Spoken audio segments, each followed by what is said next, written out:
ये है कहानी वीरों की और शूरों की। ये है निशानी शूरों की और शूरों की। ये है गाथा महावीरों के शौर्य और बलिदान की। ये है गाथा महावीरों के शौर्य और बलिदान की। परमवीर चक्र विजेता योद्धाओं के मान की। परमवीर चक्र विजेता योद्धाओं के मान की। माटी पर मर मिटने वाले प्रहरियों के सम्मान की। माटी पर मर मिटने वाले प्रहरियों के सम्मान की। वीरों की गाथा, वीरों की गाथा, वीर गाथा। CIET NCERT द्वारा प्रस्तुत है वीर गाथा श्रृंखला के अंतर्गत कार्यक्रम मेजर धन सिंह थापा। यह कार्यक्रम NCERT द्वारा प्रकाशित परमवीर चक्र विजेताओं के जीवन पर आधारित पुस्तक वीर गाथा पर आधारित है।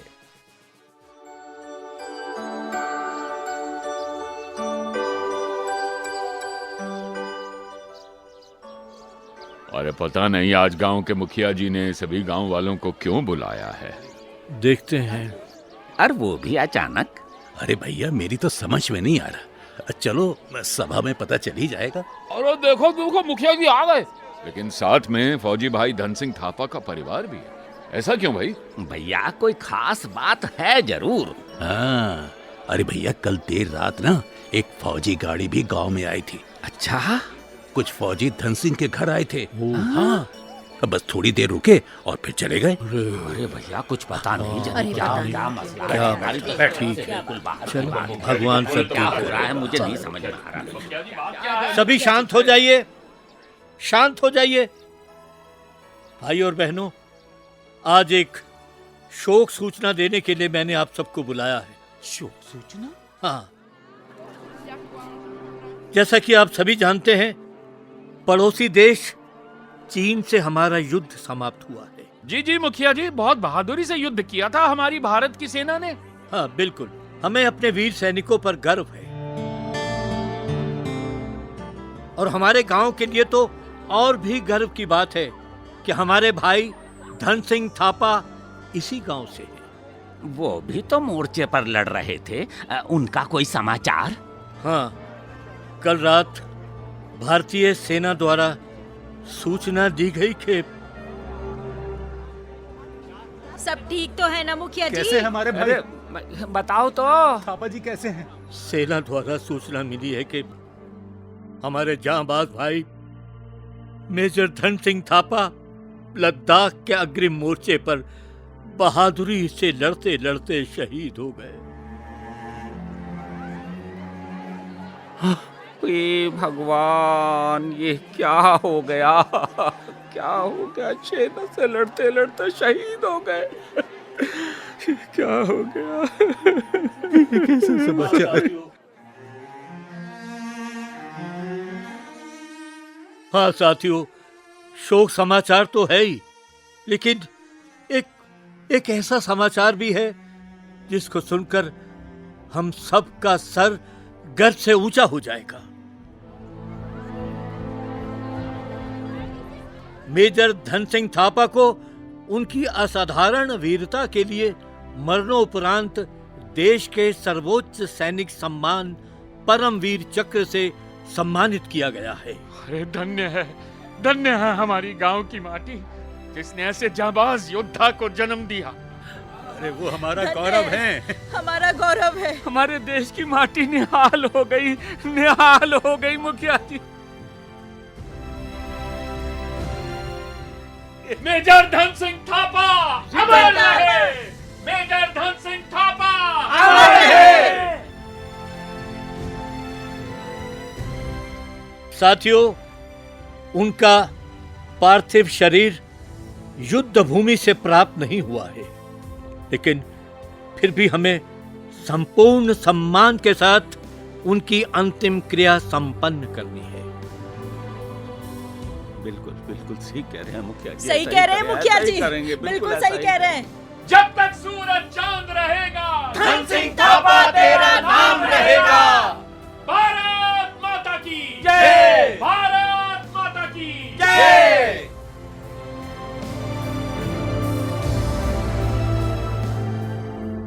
साथियों, प्रायः ऐसा माना जाता है कि युद्ध का अंत विजय से ही होना चाहिए। चीन से युद्ध में भारत की पराजय हुई, लेकिन राष्ट्रों की हार जीत से परे वीर योद्धाओं की गाथाएं ऐसी होती हैं जो अजर अमर हो जाती हैं। मेजर धन सिंह थापा की शौर्य गाथा एक ऐसा ही जीवंत उदाहरण है।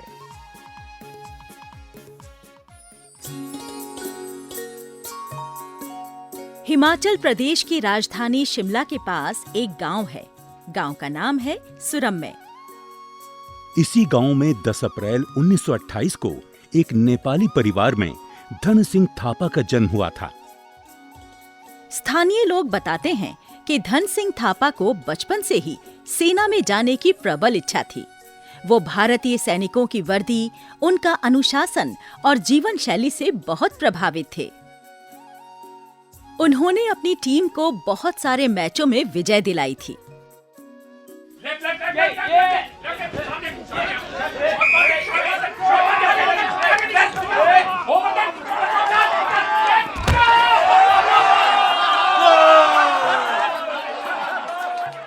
और आखिरकार वो दिन आ गया जब 28 अगस्त 1949 को धन सिंह थापा ने भारतीय सेना की 8 गोरखा राइफल्स में कमीशन प्राप्त किया।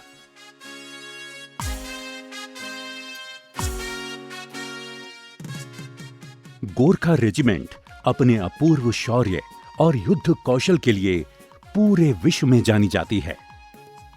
गोरखाओं के बारे में कहा जाता है कि एक गोरखा 10 सैनिकों पर भारी पड़ता है। सन 1962 के प्रारंभिक महीनों से ही भारत चीन सीमा पर युद्ध की आशंकाएं सर उठाने लगी थी। जय हिंद साहब, आपने मुझे याद किया। जय हिंद धन सिंह। हमारी सीमा पर इस समय जो हालात चल रहे हैं उन्हें तुम अच्छी तरह से जानते हो। जी श्रीमान, मुझे इसका भान है।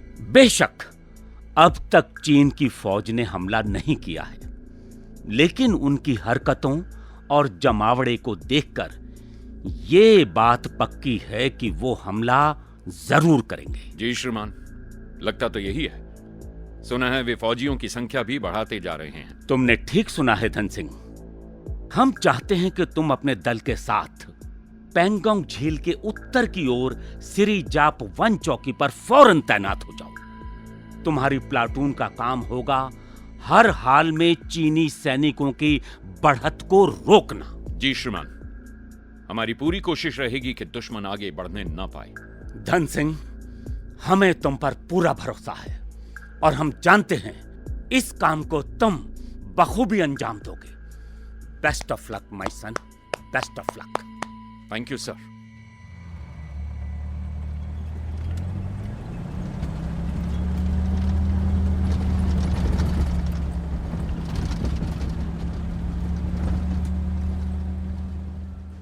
मेजर धन सिंह थापा अपनी टुकड़ी के साथ सिरिजा पोस्ट पर तैनात हो गए। मेजर धन सिंह थापा की टुकड़ी में मात्र 28 जवान थे। तभी 19 अक्टूबर 1962 को चीन की सेना के करीब 600 सैनिकों ने तोपों और मोटारों की मदद से मेजर धन सिंह थापा की पोस्ट पर धावा बोल दिया। गोरखा सैनिक पूरी ताकत से दुश्मन से लड़े और बड़ी संख्या में चीन के सैनिकों को मार गिराया। उन्होंने लगातार 3 बार चीन की सेना के आक्रमण को नाकाम कर दिया।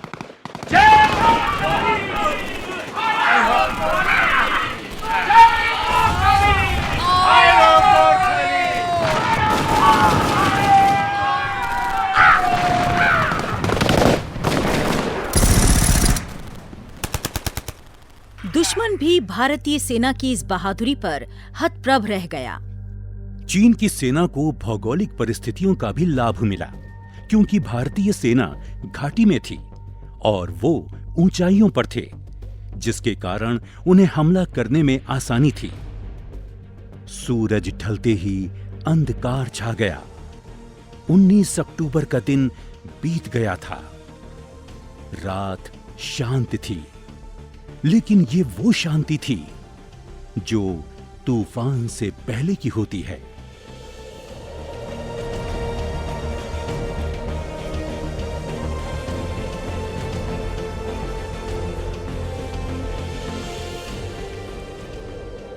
20 अक्टूबर 1962 को सुबह 6 बजे चीन की सेना की ओर से भीषण आक्रमण हुआ।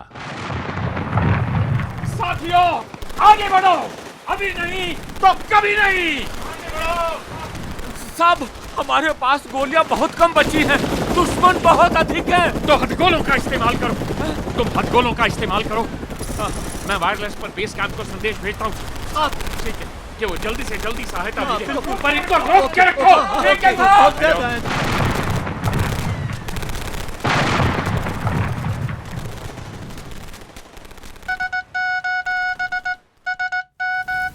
हेलो हेलो, सिरिजाप 1 से major Dhan Singh Thapa this side, over. Signal officer Ved Vyas this side, संदेश दीजिए मेजर। हमारे पास कारतूस खत्म हो रहे हैं, जवान भी मारे जा रहे हैं, जल्द से जल्द हथियार और कुमुक भेजिए, ओवर। मेजर, इस मौसम में हमें सहायता भेजने में थोड़ा विलंब होगा, फिर भी हम कोशिश कर रहे हैं भेजने की, ओवर। तो जल्दी भेजिए, दुश्मन आगे बढ़ता जा रहा है, अब हम मारकर ही मरेंगे। हेलो हेलो हेलो, ओह, हमारा संपर्क रेडियो नेटवर्क से ही टूट गया। अरे ये क्या, वो सिपाही बंदूक फेंककर टेंट में क्यों भागा जा रहा है? देखता हूँ उससे। अरे उसकी बंदूक यहाँ पे रखी है, इसे लेके चलता हूँ। ए सुनो, रुको रुको रुको यहीं पे। कायर बनकर जीने से बहादुर बनकर मर जाना बेहतर है, तो संभालो अपनी बंदूक और एक बार फिर मौत बनकर टूट पड़ो इन चीनियों पर। जय मां काली, आया गौर काली, फायर!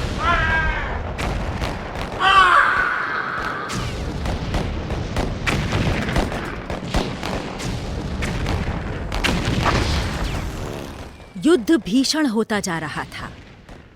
अब मेजर थापा के पास मात्र 3 जवान ही बचे थे। तभी एक बम उनके बंकर पर आकर गिरा। मेजर थापा ने बिजली जैसी फुर्ती दिखाई और इससे पहले कि वो बम फटता, वो बंकर से बाहर कूद गए और अपनी खुखरी से दुश्मन को मारने लगे।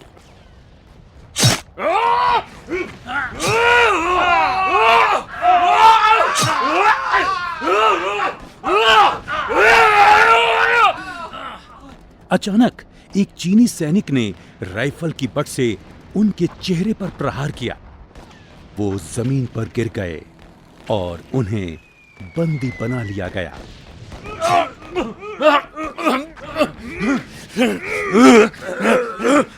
छोड़ो।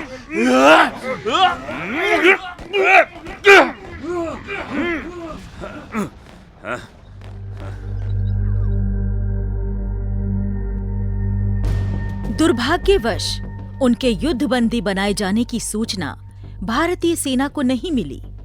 सबने यही समझा कि मेजर धन सिंह थापा वीरगति को प्राप्त हो गए। सेना के अनुरोध पर भारत सरकार ने उन्हें मरणोपरांत परमवीर चक्र से सम्मानित किया। उनके पुश्तैनी गांव सुरम्य में उनके अंतिम संस्कार की औपचारिकताएं भी पूरी कर दी गईं। उधर चीन की सैनिक जेल में मेजर थापा को अकथनीय यातनाएं दी गईं।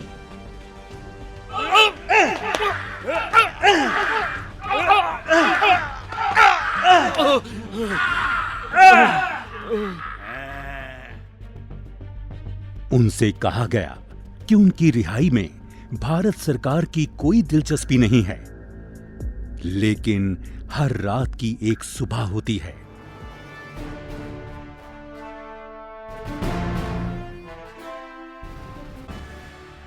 जेल में मेजर थापा की दोस्ती एक छोटे चीनी लड़के से हो गई जो नेपाली मूल का था। वो छोटा लड़का मेजर थापा के लिए जेल में खाना लाता था। मेजर थापा उससे बातें करते, अपने दुखों को साझा करते। एक दिन मेजर थापा ने अपने परिवार के नाम एक चिट्ठी लिखी और अपने छोटे दोस्त की मदद से उस चिट्ठी को थोड़ी ही दूर सीमा पार भारतीय पोस्ट में डलवा दिया। चिट्ठी मिलते ही घर परिवार में हलचल मच गई।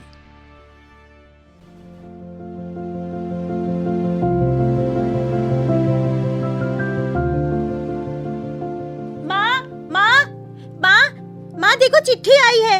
माँ देखो। चिट्ठी ला दिखा तो। हाँ, अरे ये तो उनकी चिट्ठी है, तुम्हारे पिताजी की चिट्ठी है। अरे अरे पिताजी उनकी चिट्ठी आई है। गांव वालों देखो ये जिंदा है, उन्होंने चिट्ठी भेजी है। हाँ, देखो गांव वालों देखो ये चिट्ठी आई है। जिंदा है? अरे बहुत खुशी है बेटा। जिंदा है धन सिंह थापा। मेरे बेटे की थापा जिंदा है। अब मेरा बेटा जिंदा है। थापा जिंदा है। मेरे बेटा बहुत जिंदा। उन्होंने सेना के अधिकारियों को तत्काल इसकी सूचना दी। सरकारी स्तर पर वार्ता के फलस्वरूप मेजर थापा चीन के बंदी गृह से रिहा होकर 10 मई 1963 को वापस भारत आए। सेना मुख्यालय में इस महान योद्धा और परमवीर का भव्य स्वागत किया गया।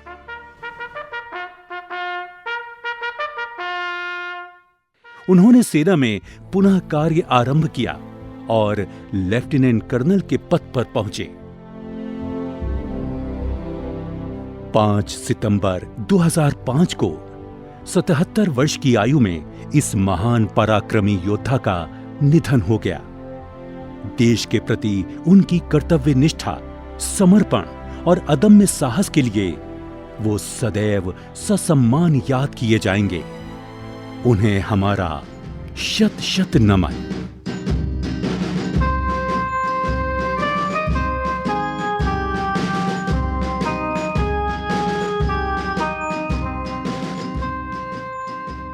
अभी आप सुन रहे थे वीर गाथा श्रृंखला के अंतर्गत कार्यक्रम मेजर धन सिंह थापा।